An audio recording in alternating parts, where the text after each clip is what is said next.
عبداللہ ابن سبا جو ایک یہودی تھا، اس نے مسلمانوں کے درمیان رہ کر اپنے اسلام کو ظاہر کیا اور یہ بڑا مسلح شخص بنا، جس نے یہ ٹھان رکھی تھی اندر سے کہ میں نے اسلام کو بدنام کرنا ہے۔ صحابہ پر جو لوگوں کا اعتماد ہے، کس طرح سے لوگوں کا اعتماد صحابہ سے اٹھ جائے۔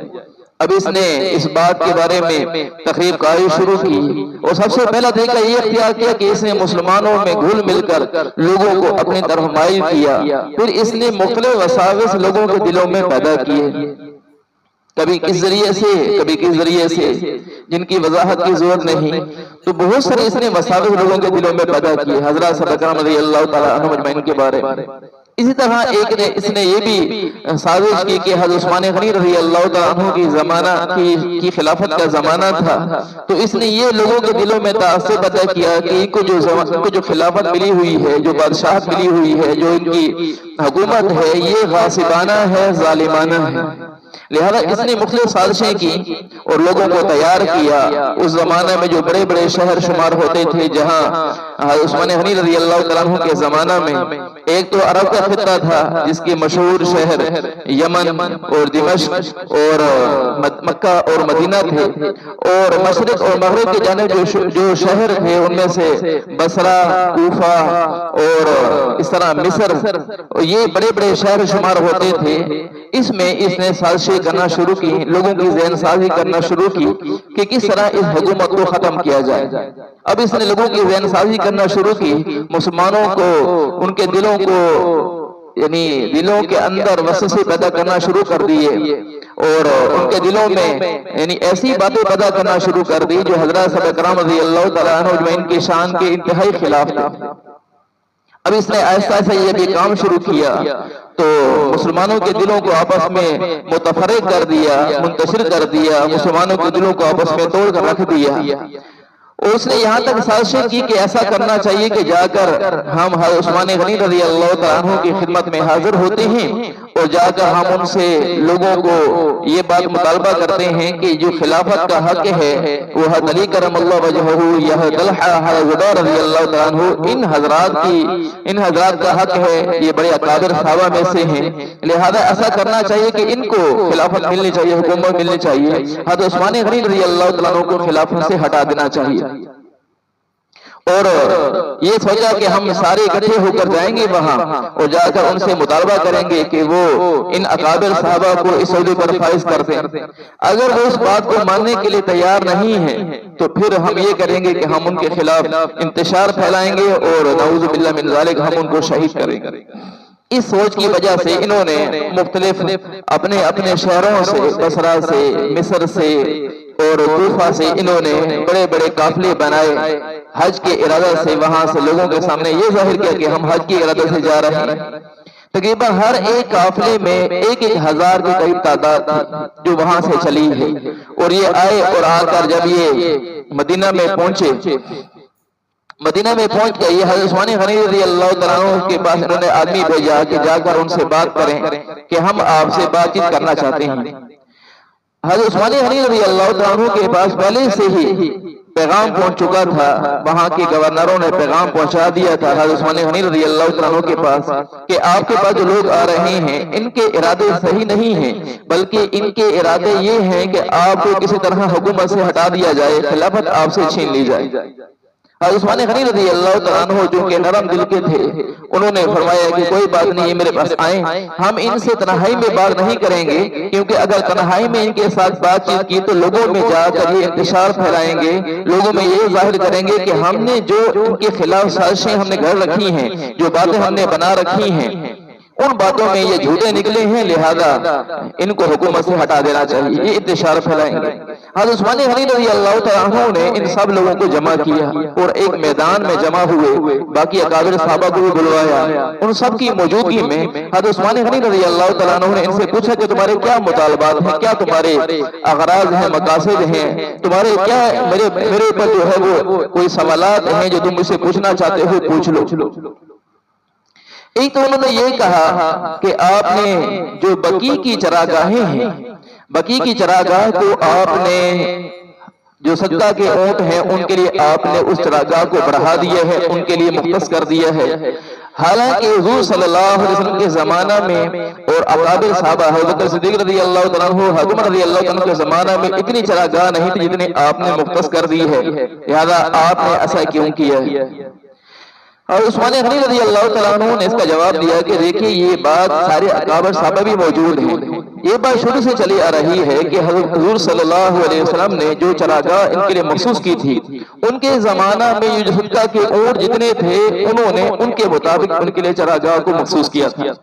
پھر حضرت صدیق رضی اللہ عنہ کا زمانہ آیا، حضرت رضی اللہ عنہ کا زمانہ آیا تو انہوں نے چراگاہ میں اضافہ کیا تھا، چونکہ جو صدقہ کے اونٹ تھے وہ زیادہ ہو گئے تھے، انہوں نے اس کو بڑھا دیا تھا۔ اور میرے اس زمانہ میں چونکہ صدقہ کے اونٹ اور زیادہ ہو گئے ہیں تو اس لیے میں نے چراگاہ کو بڑھا دیا ہے، یہ کوئی میں نے اپنی ذاتی اغراض کے لیے نہیں کیا ہے۔ اور آپ کو یہ بات معلوم ہونی چاہیے کہ حضرت عثمان غنی رضی اللہ تعالیٰ عنہ کی خلافت سے پہلے جو ان کے پاس مال و اسباب ہوا کرتے تھے وہ ہزاروں کی تعداد میں اونٹ، گھوڑے اور ان کے پاس غلام ہوا کرتے تھے بہت تعداد میں، لیکن جب خلافت کا زمانہ آیا تو اس وقت اس سے پہلے انہیں ساری چیزیں صدقہ کر دی تھی، اور ان کے پاس ایک بکری دودھ دینے والی تھی اور 2 اونٹ ان کے پاس تھے جو حج کے لیے انہوں نے رکھے ہوئے تھے، باقی سارے چیزیں صدقہ کر چکے تھے۔ تو عثمان غنی رضی اللہ تعالیٰ نے فرمایا کہ دیکھو میں نے اپنی ذات کے لیے تو کوئی بھی میں نے کوئی بڑھوتری نہیں کی ہے، ان چراگاہوں کو میں اپنی ذات کے لیے تو کوئی استعمال نہیں کر رہا، دیکھو میرے کیا جانور میرے پاس موجود ہیں، یہ تو میں نے صدقہ کے اونٹوں کے لیے کیا ہے، اس سے میرا کیا مقصد ہو سکتا ہے اور فائدہ کیا ہو سکتا ہے؟ انہوں نے دوسرا سوال یہ کیا کہ آپ اپنے جو عمراء ہیں آپ ان پر خرچ بوجھ کرتے ہیں، آپ اپنے رشتہ داروں پر خرچ بوجھ کرتے ہیں۔ حضرت عثمان غنی رضی اللہ تعالیٰ عنہ نے فرمایا کہ دیکھو جو ان پہ میں خرچ کرتا ہوں یہ خرچ میں مال غنیمت ہے یا یعنی جو مال جو آ رہا ہے صدقے کا مال ہے اس میں سے میں مال خرچ نہیں کرتا، جو حکومت کا مال ہے اس میں سے میں خرچ نہیں کرتا ہوں، اپنے ذاتی مال میں سے میں ان پر خرچ کرتا ہوں، اس پر تو مجھ پر کوئی اعتراض نہیں ہو سکتا نا، اپنے مال میں سے کوئی کسی پہ خرچ کرنا چاہے تو میں خرچ کرتا ہوں۔ اور بھی انہوں نے اس قسم کے سوالات بہت سارے بنائے تھے جو کہ وقت کم ہے، مختصر عرض کر رہا ہوں۔ حضرت عثمان غنی رضی اللہ تعالیٰ عنہ سے یہ سوالات کیے، حضرت عثمان غنی رضی اللہ تعالیٰ عنہ کو انہیں 8-10 سوالات کیے ہیں، عثمان غنی رضی اللہ تعالیٰ عنہ سوالات کے جوابات دیتے رہے۔ جب وہ مایوس ہو گئے تو انہوں نے دیکھا کہ اب ہر سوال کا جواب مل گیا ہے، لہذا جب وہ اپنے شہروں میں گئے، اچھا وہ ہر سوال کے جواب میں ساتھ یہ بھی کہتے رہے آپ یہ بات اپنی طرف سے کہہ رہے ہیں یا یعنی آپ اللہ تبارک و تعالیٰ پر جھوٹ بول رہے ہیں یا آپ اللہ تبارک و تعالیٰ نے اس بات کو اتارا ہے، یعنی تنزیہ طور پر ہر سوال کے جواب میں یوں کہتے تھے آپ اللہ تبارک و تعالیٰ نے وہی بھیجی آپ بات کر رہے ہیں یا آپ اللہ تبارک و تعالیٰ پر جھوٹ بول رہے ہیں، یہ بات کرتے ہوئے حضرت عثمان غنی رضی اللہ تعالیٰ عنہ ہر بات کے جواب میں تحمل سے جواب دیتے رہے۔ حالانکہ اکابر صحابہ رضی اللہ تعالیٰ عنہ بار بار یہ مطالبہ کر رہے تھے کہ آپ ایسا کریں کہ جو باغی لوگ ہیں ان کو آپ ہمیں اجازت دیں، ہم ان کی گردن اڑا دیتے ہیں کہ بغاوت کرنے والے ہیں۔ حضرت عثمان غنی رضی اللہ تعالیٰ عنہ ہر سوال کے جواب میں فرماتے رہے کہ نہیں کوئی بات نہیں، کو جو سوال پوچھنا ہے پوچھو مجھ سے۔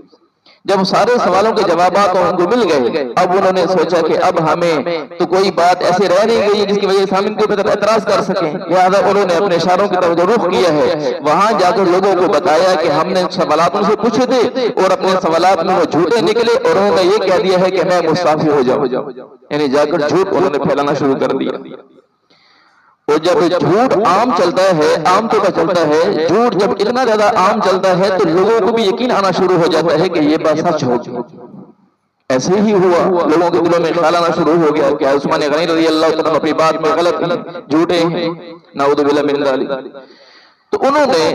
حضرت عثمان غنی رضی اللہ تعالیٰ عنہ کو شہید کرنے کا عہدہ کیا کہ یہ تو مستعفی تو ہوتے نہیں ہیں، لہذا ان کو شہید کیا جائے۔ اس مقصد سے انہوں نے وہاں سے مدینہ آنا شروع کر دیا اور مدینہ میں آ کر انہیں ایسا انتشار پھیلایا کہ انہوں نے یعنی جب حضرات صاحب کرام رضی اللہ تعالیٰ عنہ مجمعین نے محسوس کیا کہ اب جب یہ معاملہ اتنا زیادہ خطرناک ہو چکا ہے تو اب ہمیں اجازت ملنی چاہیے، حضرت عثمان غنی رضی اللہ تعالیٰ عنہ نے فرمایا کہ میں ہرگز یہ بات نہیں چاہتا ہوں کہ میری وجہ سے کسی ایک مسلمان کا خون بہے۔ تو حضرت عثمان غنی رضی اللہ تعالیٰ عنہ اپنے گھر میں معصور ہو کر رہ گئے. مسجد میں نماز پڑھتے تھے, مسجد نبوی میں انہوں نے نماز پڑھنے سے روک دیا, حتیٰ کہ خطبہ دے رہے تھے, جمعہ کا خطبہ کے دوران ان لوگوں نے کھڑے ہو کر حضرت عثمان غنی رضی اللہ عنہ پر اعتراض کرنا شروع کر دیا, اور انہوں نے انہیں ممبر سے نیچے اتار دیا, جمعہ کا خطبہ تک انہیں نہیں دینے دیا. حضرت عثمان غنی رضی اللہ عنہ گھر میں معصور ہو کر رہ گئے اور روتے تھے کہ ان لوگوں نے کیسا میرے ساتھ معاملہ کیا ہے کہ میں ان کے ساتھ بھلائی کا معاملہ کرتا ہوں اور یہ میرے ساتھ ایسا ظلم کا معاملہ کرتے ہیں. پھر انہوں نے حضرت عثمان غنی رضی اللہ عنہ کے گھر کا محاصرہ کیا. اکابر صحابہ رضی اللہ تعالیٰ عنہ مجمعین جو ان کے ساتھ جڑے ہوئے تھے, جن کے دل ان کے ساتھ ایسے جڑے ہوئے تھے کہ ان کے گھر کی پہریداری پر جو مقرر صحابہ تھے, صحابہ کی جو اولادیں, اکابر صحابہ کی جو اولادیں ان کے گھر کے محاصرے پر مقرر تھیں, گھر کی حفاظت پر مقرر تھیں, ان میں سے حضرت علی رضی اللہ تعالیٰ عنہ کے صاحبزادے حضرت حسن حضرت حسین رضی اللہ تعالیٰ عنہما یہ بھی گھر کے پہریداری پر مقرر تھے. حضرت طلحہ رضی اللہ عنہ کے بیٹے عبداللہ وہ بھی اس میں مقرر تھے. حضرت عمر رضی اللہ عنہ کے بیٹے حضرت عبداللہ ابن عمر رضی اللہ عنہ وہ بھی مقرر تھے. حضرت ابو ہریرہ رضی اللہ عنہ بذات خود اس ان کے گھر کی حفاظت پر مقرر تھے. ان جو مصر سے آئے ہوئے لوگ تھے جنہوں نے اس بات کا عزم کا رکھا تھا کہ حضرت عثمان غنی رضی اللہ عنہ کو شہید کر دیا جائے, انہوں نے گھر کا محاصرہ کر رکھا تھا اور گھر کے اندر کوئی چیز جانے نہیں دے رہے تھے. حضرت عثمان غنی رضی اللہ عنہ بڑی پریشانی کے عالم میں تھے. انہوں نے اس پریشانی کے عالم میں خواب دیکھا. اللہ کے نبی صلی اللہ علیہ وسلم نے خواب میں فرمایا کہ یعنی یہ 18 ذی الحجہ کا واقعہ ہے, 18 ذی الحجہ سن 35 ہجری کا واقعہ ہے. حضرت عثمان غنی رضی اللہ عنہ کے خواب میں اللہ کے نبی صلی اللہ علیہ وسلم آئے اور آپ صلی اللہ علیہ وسلم نے ارشاد فرمایا کہ عثمان آج افطاری ہمارے ساتھ کرنا. حضرت عثمان غنی رضی اللہ عنہ نے روزہ رکھا ہوا تھا, تو حضرت عثمان غنی رضی اللہ عنہ ایک مسلمان کے لیے تو بڑی خوشی کی بات ہے جس نے حضور صلی اللہ علیہ وسلم کو دیکھا بھی نہ ہو, اس کی حضور صلی اللہ علیہ وسلم کی صحبت میں بھی نہ بیٹھا ہو, اس کے دل میں ایک ایمان والے کا کتنا شل جذبہ ہوتا ہے کہ حضور صلی اللہ علیہ وسلم کی مجلس میں مجھے بیٹھنا نصیب ہو جائے, حضور صلی اللہ علیہ وسلم کی زیارت نصیب ہو جائے, کتنی خوشی کی بات. اور عثمان غنی رضی اللہ عنہ تو حضور صلی اللہ علیہ وسلم کی صحبت کے مزے لے چکے تھے کہ اللہ کے نبی صلی اللہ علیہ وسلم کی زیارت نصیب ہوتی ہے, اللہ کے نبی صلی اللہ علیہ وسلم کی باتیں سننے کا موقع ملتا ہے, آپ کی مجلس میں جو نورانی اترتی ہے اس کا لطف اٹھانے کا موقع ملتا ہے. حضرت عثمان غنی رضی اللہ عنہ اس سے بڑھ کر کسی کو چاہ سکتے تھے. حضرت عثمان غنی رضی اللہ عنہ نے صحابہ رضی اللہ عنہ مجمعین جو پہرے پر مقرر تھے ان کو کہا کہ آپ چلے جائیں, میں ہرگز لڑائی نہیں چاہتا ہوں. اب حضرات صلی اللہ رضی اللہ عنہ کو چونکہ امیر عادل کا حکم ہے, حاکم عادل کا حکم ہے, جس کی بات کو ماننا ضروری ہے, تو انہوں نے اس بات کو حکم کو قبول کرتے ہوئے وہاں سے چلے گئے. سب سے آخر میں نکلنے والے جو گھر سے نکلنے والے تھے حضرت حسن حضرت حسین رضی اللہ تعالیٰ عنہما تھے جو گھر کے اندر سے نکلے. اور پھر انہوں نے حملہ کیا اور آ کر حملہ ایسا کیا کہ حضرت عثمان غنی رضی اللہ عنہ کے اوپر سر کے اوپر سب سے پہلے ایک آدمی نے لوہے کا ڈنڈا مارا اور پھر عثمان غنی رضی اللہ عنہ گرے اور پھر ایک اور نے آ کر خنجر سے وار کیا, ایک نے اور آ کر گردن سے پکڑا, گردن کو دبوچا اور پھر نیزہ مار کر عثمان غنی رضی اللہ عنہ کو شہید کیا. تو خون کا جو پہلا قطرہ گرا ہے عثمان غنی رضی اللہ عنہ کے گھر کے اندر قرآن پاک کی تلاوت کر رہے تھے. کثرت سے تلاوت کا اہتمام تھا, کثرت سے تلاوت کا اہتمام تھا ان کا. یعنی وتر کی ایک رکعت کے اندر, وتر کی ایک رکعت میں پورا قرآن پاک پڑھ لینا ان کا معمول میں شمار تھا.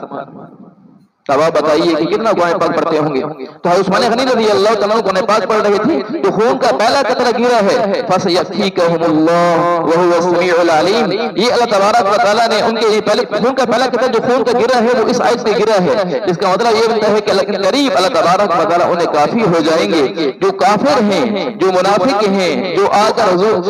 ایک اکابر صحابہ میں سے حضرت عثمان غنی رضی اللہ تعالیٰ کو شہید کرنے والے ہیں, ان کے اللہ تبارک و تعالیٰ بدلہ ضرور لیں گے. اللہ تبارک و تعالیٰ نے رسوا کیا ہے, ان کو شہید کیا. ان کی بیوی نائلہ رضی اللہ عنہا وہ آ کر بچانے کے لیے آگے آئیں, ایک ظالم نے ان کے اوپر تلوار کا وار کیا جس سے ان کی ہاتھ کی انگلیاں جو تھی وہ کٹ گئیں, اور اس طرح انہوں نے حضرت عثمان غنی رضی اللہ عنہ کو شہید کیا. تو اکابر صحابہ یہ فرمایا کرتے تھے کہ اللہ تبارک و تعالیٰ ان لوگوں کو رسوا کریں گے۔ حضرت جعفر رضی اللہ تعالیٰ سے اس وقت میں ایک آدمی نے پوچھا کہ حضرت عثمان غنی رضی اللہ تعالیٰ کو لوگ شہید کرنے کے لیے وہاں سے چلے ہیں، ان کے ساتھ کیا معاملہ ہوگا؟ انہوں نے فرمایا عثمان غنی رضی اللہ تعالیٰ کو لوگ شہید کریں گے، وہ تو جنت میں جائیں گے اور یہ شہید کرنے والے یہ بدبخت جہنم کے اندر جائیں گے۔ اللہ تبارک و تعالی ہمیں حضرات صحابہ کرام رضی اللہ تعالیٰ عنہ ان کی سیرت پر عمل کرنے کی توفیق عطا فرمائے، ان کی محبت کو دلوں میں اتارنے کی توفیق عطا فرمائے۔ اللہ تبارک و تعالی عمل کی توفیق نصیب فرمائے۔